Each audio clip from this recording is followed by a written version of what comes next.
கோயம்புத்தூர் பத்தியும் கோவை மக்களை பத்தியும் கவிஞர் கண்ணதாசன் ஒரு கவிதை எழுதியிருக்காருங்க. அதை சொல்றேன் கேளுங்க. கன்னியரின் இதழழகை கோவை என்பார், கனிமழலை முழுவடிவை கோவை என்பார், நீலமலை சாரலிலே நிலம் விரித்து நெளிந்து வரும் தென்றலினை வளைய விட்டு பால் போன்ற இதயத்தை பிள்ளையாக்கி பண்பினையும் அன்பினையும் துணைவராக்கி வாழுங்கள் என விட்டால் தமிழ் மூதாட்டி.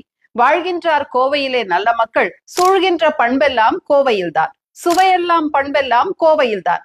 ஏனுங்க என்னவுங்க ஆமமுங்க இருக்குங்க சரியுங்க பாக்க வாங்க, மானுங்க வேணுங்களா வாங்கிக்கோங்க, மலைப்பழமும் இருக்குங்க எடுத்துக்கோங்க, தேனுங்க கையெடுங்க சாப்பிடுங்க, திருப்பூர் நெய்யுங்க சுத்தமுங்க, ஏனுங்க எழுந்தீங்க உட்காருங்க, ஏப்பையா பாயசம் எடுத்து போடு.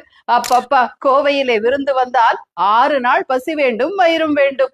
தப்பப்பா கோவைக்கு வரக்கூடாது, சாப்பாட்டினாலேயே சாகடிப்பார். ஒப்பப்பா இவருக்கு வள்ளல் ஏழ்வர், உயர்வப்பா இவர் நெஞ்சம் ஊற்றின் தேக்கம். கொடுத்தவரை பாடுவது எம் குலவழக்கம், கொடுத்த